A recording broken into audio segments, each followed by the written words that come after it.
The Bill and Kelly Show is recorded at Studio A at Executive Suite Squared in beautiful Hammond, Indiana. Now, here's Bill and Kelly. Hi, everybody. Welcome to our show. We're doing a roundtable today with some restaurant people to talk about what's been going on in the world. And we are so lucky to have the extremely gorgeous Evie, who's with Sip Coffee House, and the very handsome Phil, who is with Byway Brewing. Hi, guys. We're so happy to have you, and we're so happy to be back in our studio. I'm so glad all this beautifulness and handsomeness offsets me. Yeah, right? And me.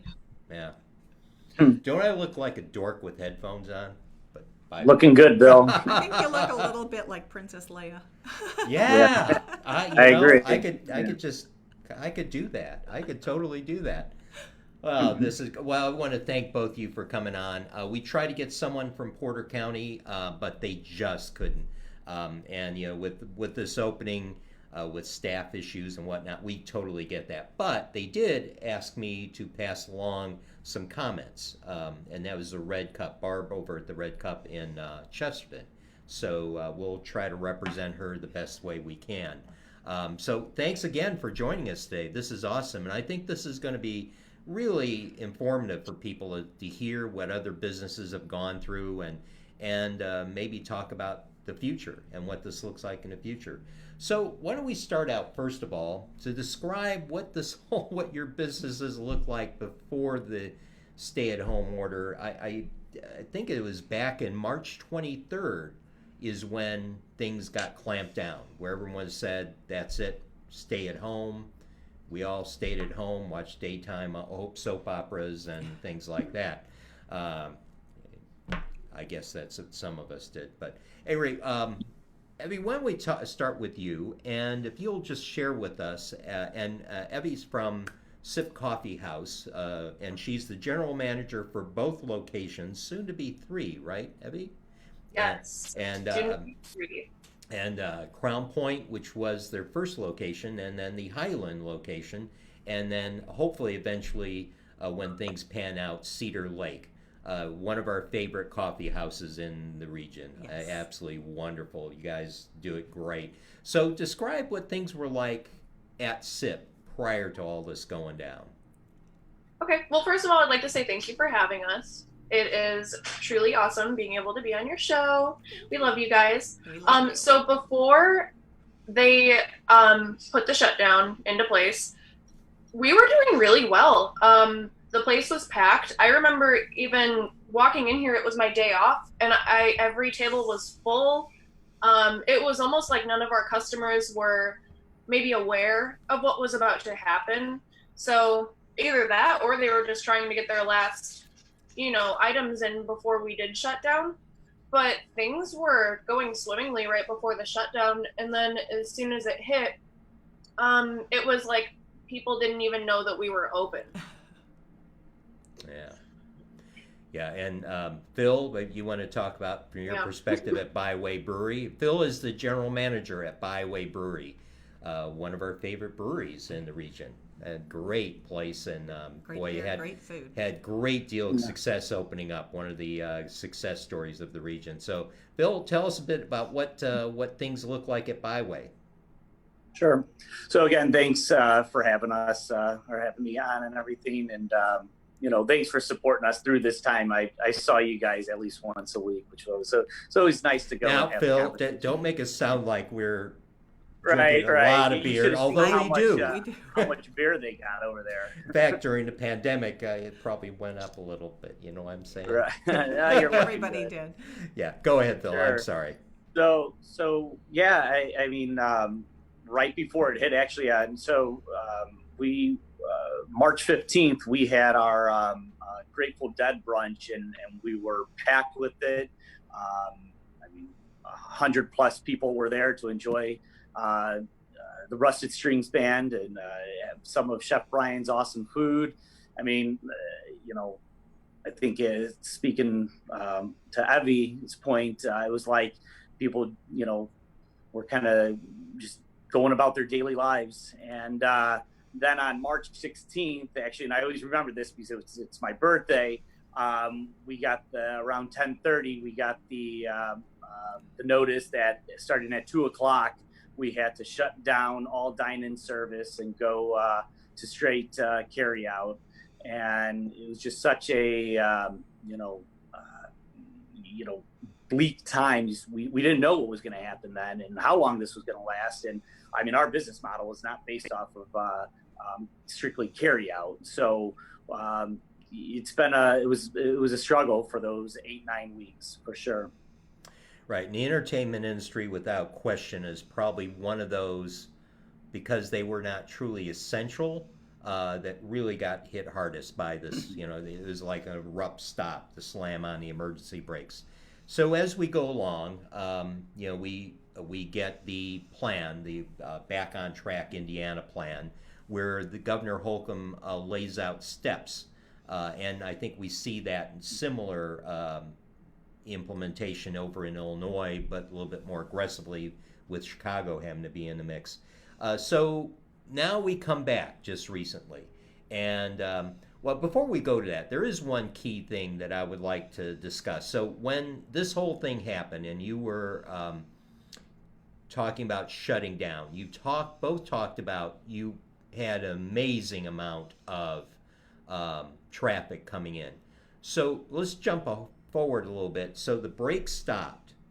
What difference in sales would you say compared to now? Once the break stopped, once we were able to reopen on Monday. Mm-hmm. Yes, basically after you guys were able to reopen. So we, starting on Monday, we saw, I mean, obviously a huge jump in sales, and then year over year, we're actually up about 5 to 10%. We're seeing a lot of people from Illinois coming out our way, especially us being so close to the expressway, that it's been even at 50% capacity, and you've been to our place. We've got a lot of room, and we can spread those tables out, which is nice. And plus we have the patio and we have the production side. So we've actually been doing all right with opening at 50% capacity. And Evie, at SIP? So once people started to realize, so I'm going to go back a little bit further, around the end of March, people started to realize that we were open. We really tried to push social media, let them know that we had, our spring specials were still going on, and what we were still selling off of our menu, and maybe what we were putting a pause on. And people started to realize that we were open. So then our carryout orders were just climbing and climbing every day. Now I feel like carryout orders are mostly what we do, but in the last, week or so, it went from having maybe 4 or 5 tables in a shift to yesterday we had maybe 10 to 20 tables per shift. So people are dining in at the 50% capacity, and it's working out. But definitely people are relying on carryout. Yeah, people are still kind of fearful about going out. So let's talk about this. Now we're stage 2 going into 3. In fact, let me make sure I have this correct. We're open up into stage 3, but Lake County is still a bit off from June 1st, right? The going to stage 3. Stage 3 starts the 24th, but it doesn't. There's no change for us in the restaurant brewery industry. So it's not till the 14th of June when we start seeing some changes. Yeah, and that's really, you guys are still at 50% capacity. Right. And no bar seating, none of that stuff. Right. We don't get into bar seating till June 14th, where I think the bar seating is open up to 50%. You're able to open up the bar areas.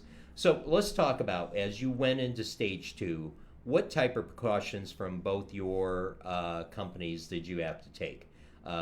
Talking about staff requirements, what have you implemented? Yeah, what have you had to implement, and how has that affected your organization and cost of doing business?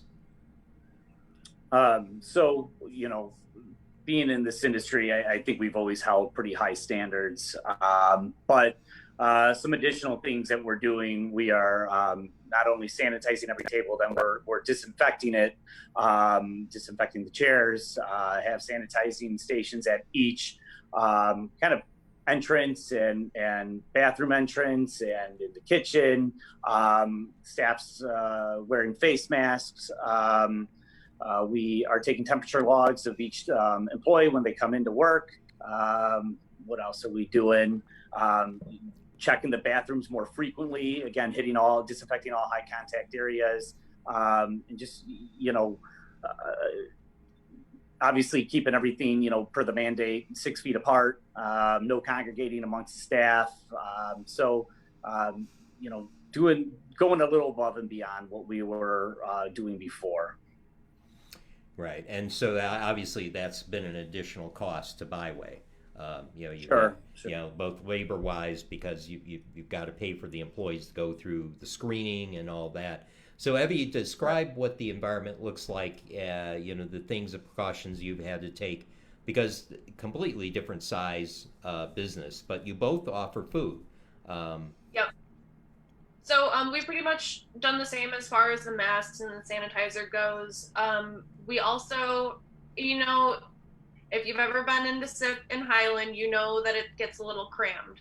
Oh, yeah. So we figured that moving all of the tables physically out of the front door and into our storage area on the back might have been quite a task. So we just removed the chairs, so nobody would be able to sit at those tables. What else have we done?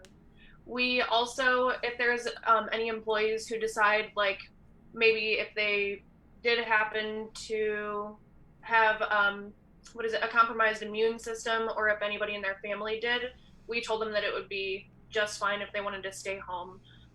But yeah, other than that, sanitizer, masks, cleaning all the doorknobs, light switches, tables, even the backs of the chairs where the customers will grab and pull it out for themselves. Even we have a lot of lamps, so when the opener or closer will go around and pull all the strings for the lamps, we'll sanitize those as well. Now, one thing I want to ask both you, obviously this is an additional cost which reduces your profit. Were any of you able to get any of the stimulus funds, like the small business loans, to help out with some of the costs? Evie, do you want We've to start? applied for stuff. Go ahead. Sorry, go on. No, go on, Evie, do you know if that's if you've applied for or? Yeah, we sought help from the Paycheck Protection Program. So that is very helpful in making sure that our employees can, fend for themselves and pay their rent and buy groceries. Other than that, the sanitizer has been an additional cost, but it's definitely a sacrifice that we're willing to make. All right, and then the additional labor that is that you're going to have to undertake and making sure all the employees are screened. So, Phil? Yeah, we sought help from the payroll protection. We did apply for that. We did get some relief from that. So that helped. That was about it. There are, additional costs with sanitation practices now, which is, again, I totally agree with Avi that it's something that we're willing to undertake. Something else though is the cost of all proteins now are through the roof. I mean, before paying $2.29 a pound for ground beef, and it's almost $6.30 a pound now for ground beef. So, I mean, that's a big jump, and we already have razor thin margins. So, yes, everything's going to go back down when talking to our rep. The issue isn't that they don't have enough for beef, enough cattle or anything. It's just that all the plants are closed down right now. So that hurts. But we're trying to get creative with our menu. So there are items that have remained stable. We're trying to utilize those type of ingredients in some of our menu items. So just kind of playing it day by day, week by week, and going from there. Yeah, good. Will Brussels sprouts be coming back I anytime do that. soon? Probably not till the fall. Those Okay. prices, they're starting to go out of season. So Right, unfortunately, whatever. You know how emotional people get about Brussels sprouts, know, Phil. We'll especially just for leave you. it at that. Trust me, I know. You know, there were I T-shirts know. being made, and that was, yeah. So let's move forward as we're looking at the next level, which you guys get closer and closer to going back to the way you were. June 14th, you guys are able to open up even more. Now, a big thing for you, Phil, is that you're going to be able to open up some of your bar area, and Right. but only at 50%. So let me start with Phil this time because there's more going on there. Talk to us, Phil, about what your plans are, what you plan to do promotion-wise, and how does that bar area Sure. look? How you're going to have So right now no bars. So we did bring back limited staff, and it was, this was kind of a test and see right now. I didn't want to bring everybody back and then, oh, hey, we don't need everybody, and then have to put people back on unemployment. That didn't make any sense. So we brought back the limited staff. I brought back all of my shift managers. It was awesome is people were actually really excited to come back. After you sit around, for 9 weeks, not able really to do anything, talk to anybody, people want to come back. They want to socialize. They want to, work. And that was great. So, going forward, we're just going to kind of, again, take it week by week. With Illinois staying shut down, I think that's going to be a benefit for Northwest Indiana personally. I probably the week prior to us opening up, I fielded over 100 phone calls from just Illinois people asking if we're open yet and when we are opening. I think going forward, starting June 14th, we'll start bringing back some more staff too, as we'll have the bar open at 50%, which is about 9 to 10 chairs, so no crazy amount. But as the weather gets nicer, people are going to want to sit outside too, so we'll have to have more staff on because of that. Yeah. So talk about your beer sales. I mean, brewery, right? So how is that fared? And take Kelly and myself out of the equation. Right. Well, then we're going to take a big chunk of our portion out of it. Yeah. So we saw our highest to go beer sales throughout that the 9 weeks that we were doing just carry out, which was great. And we've seen a dip since we've reopened with to go sales, but our regular draft sales have gone up. So it's just balancing each other out per se. But it was pretty cool seeing people coming in and buying through those 9 weeks, supporting us and helping us out as much as they possibly can. Because everybody, we're all in this, everyone's in the same boat right now. And there are even people that were unemployed and still coming in and wanting to support us. And, that beer that we make, gives them a little bit of joy, which is pretty cool. Yeah. So, and I'll make a statement about that if we go to Evie. Evie, talk about that with you guys, the planning forward and what this is going to look like for you guys. So our future plans have almost been consumed by opening SIP 3 in Cedar Lake, where we will have bar seating. So that's kind of, we'll have to plan for that. It will be convenient to be able to set up the dining room the way that is like socially acceptable now, and then just add furniture later. So that's very convenient. Besides that, moving forward, I know that our events will be impacted, especially when, because bars and entertainment, they're kind of grouping those in the same category, right? We're less like entertainment driven, but we do have a lot of events like weekly open mic. We sometimes have like author signings. Anything you want, we'll hold your event here. So that going forward, I probably would just have to talk to the hosts of those events, see what they're more comfortable with, see what their performers are comfortable with, and schedule accordingly. Right, and that's something that we've had quite a few entertainers on during this whole thing. We've had some fundraisers with musicians on. What does that look like for you guys? Because I tried to find out, and I've got to say they didn't make it very clear when live entertainment is going to come on. I think they oh, Phil dropped it. I think that you still there? Not there. You Yeah, is. I'm still here. All right. So yeah, what is that? You know, when you breathe. What are your plans specifically for live entertainment? I know, Phil, you guys had just like weekly. Some, in fact, some of the musicians that we've had on the show. It seems like it can't start until at least July 4th, and even at that point, you know, it's kind of up in the air what we're going to do with that. I mean, we do a fair amount of private events, you know, on our production side. I mean, we were slated to do like about 140 private events this year, and it was just cancellation after cancellation, and that's a big impact for us. We do a fair amount of sales in that. So but we've gotten creative. We've done a drive-by, drive-through baby shower. We've done that. We've got another request for one. We're doing some outside catering, trying to you know, build up that business a little bit more. We've still had some requests, you know, some smaller requests. I think actually starting the 24th, we could have up to 100 people for social gatherings. Mm-hmm. Probably not going to be doing that, but we'll just kind of play it by ear and, you know, take the recommendations from, you know, the CDC and our governor and go from there, what we're going to be doing. But in terms of bands and stuff like that, probably not for the foreseeable future. So as we move into stage 5, that's supposedly fully open, right? I mean, that's July 4th is when everyone can go about business as usual.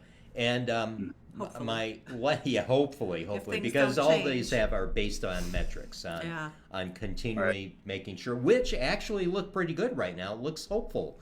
I looked at the statistics, and we're like at 14% of total tested are positive, which we were up there in 20%, which was scary.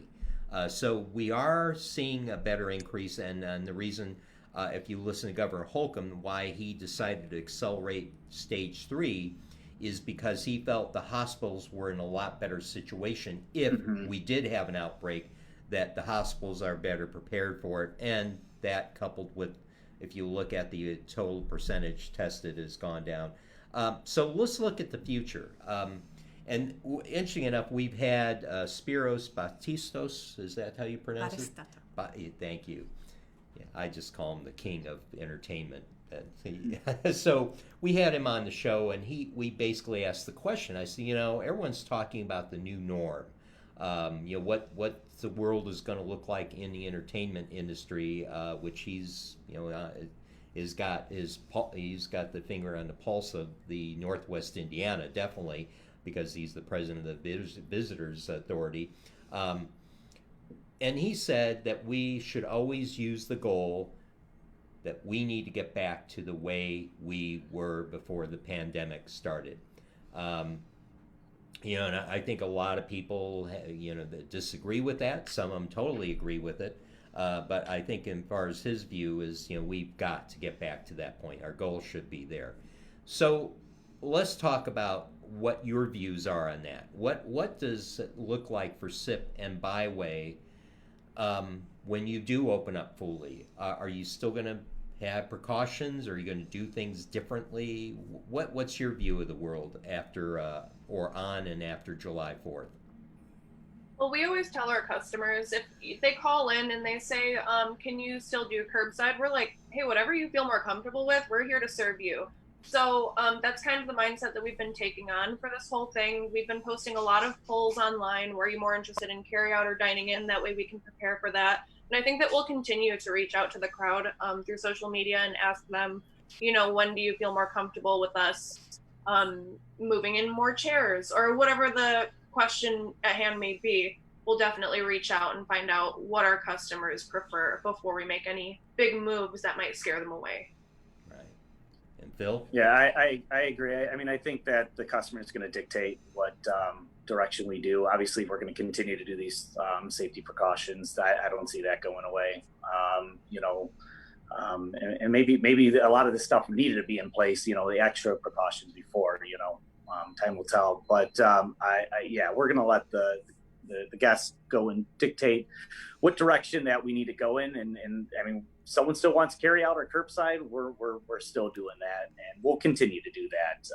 And why wouldn't we? So, you know, but if there's a contingent of people that also want to come in and, you know, hang out, and we want to do a 50-person, you know, private event in the back, you know, if we're okay to do it, then we're going to do it.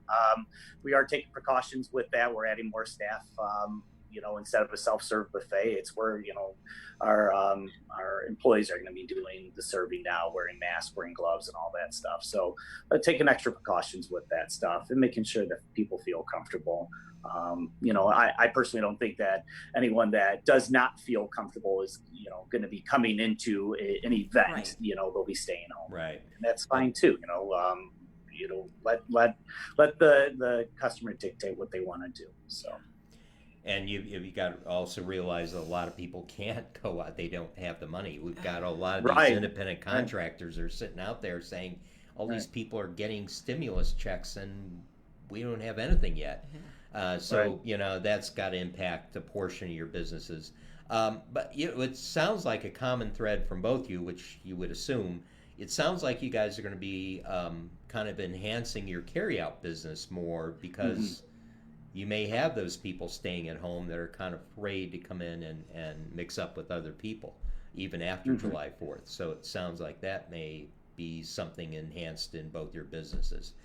One thing I promised Barb I would do, and you know, I think you guys are, because you have a lot larger space than Barb has. I don't know if you're familiar with Red Cup in Cheston, but it's one of the institutions in Cheston. Love that place, absolutely love it. Kind of reminds me of a lot about SIP, kind of an eclectic feel. And, you know, kind of. Love that place. Yeah, definitely. You know, you've been, and so one of the things she's concerned about, though, and because she tried to open up and ran into, and because the confined space are a little bit smaller than SIP, is she wanted to protect her workers, so she insisted that the customers wear face masks when they came in.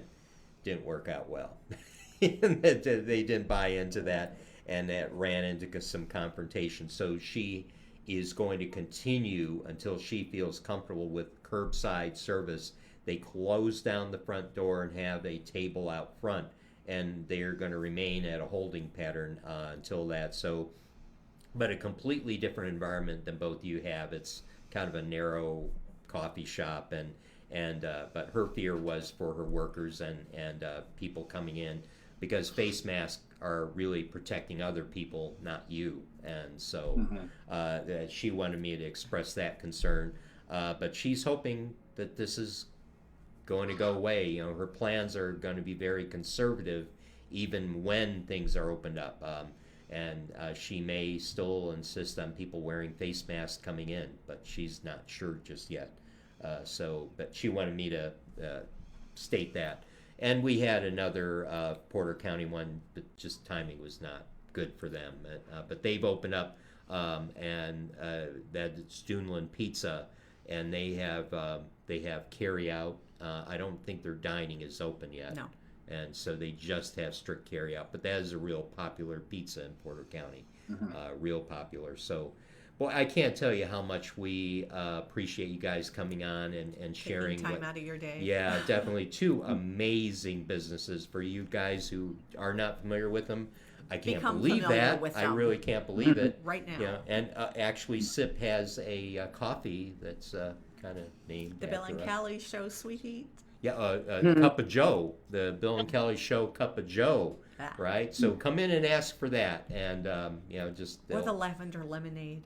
Yeah, the lavender. Which is my fave. Yeah, so great.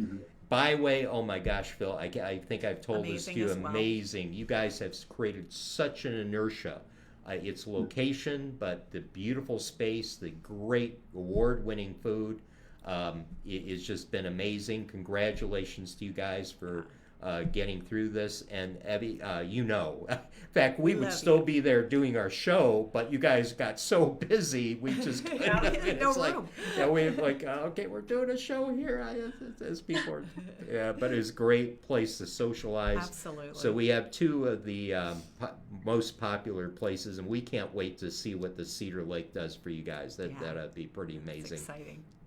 And so with that, we'll wrap things up. We appreciate both you guys. We love you both, Absolutely. and you can't wait to get to July 4th and see both you open, and so we can get back and so because everyone misses that. I mean, everyone needs the contact, and this has just been a trying time for everyone. I mean, so. I love seeing your faces this way, but it's so much better in person. Yeah. So Well, thanks for having us on. I appreciate it. Oh, we love you Oh, guys. no problem. Thanks for sharing this information. I Yes. hope this is helpful to No problem. other restaurant owners out there and give them kind of a idea or maybe some, not to worry as much and just plan ahead and look at the governor's. If you're in Indiana, look at the governor's guidelines. It's debatable. I thought they're very well thought out. I think that they could have used some more input from the entertainment industry. I think some people are saying, like Byway, we had the space. Why can't we just go ahead and jump to that next level? But then there's the fairness. So it's debatable. But with that, guys, good luck to everything you guys do. We hope the best. These are two amazing. You still have gift cards available, so if people are really totally fearful, they can still dial up and get a gift card, and you guys will hold on to it for them until they're comfortable coming in and using it. But these are, I will leave us all with this statement. One of the things that I was walking the dogs this morning, I wish we could have got someone on to sing this song because it talks about everything that's been going on and talks about the entertainment industry. And that's the Chicago tune, Saturday in the Park. If you haven't, listen to it, look at the lyrics, and they are just absolutely fit this. And the fact that July 4th is mentioned in this is kind of amazing. So with that, we'll leave you all and have you guys get back after it. And we Thanks, appreciate everybody. both you, and goodbye for now. Bye. Bye, everybody. Thank you. Bye, guys. Thank you. Thank you. This episode of The Bill and Callie Show is brought to you by Executive Suite Squared by ATG, offering private and shared office space with 24/7 secured access, 3 state-of-the-art conference rooms, shared lounge and cafe area, receptionist, printing center, and fiber optic internet access with Wi-Fi throughout. Conveniently located just south of 8094 at the Kennedy Avenue exit at 2901 Carlson Drive in Hammond, Indiana. For information on how you can become a member, go to executivesuites2.com or call 219-844-2901. Executive Suites Squared, home to the Bill and Callie Show.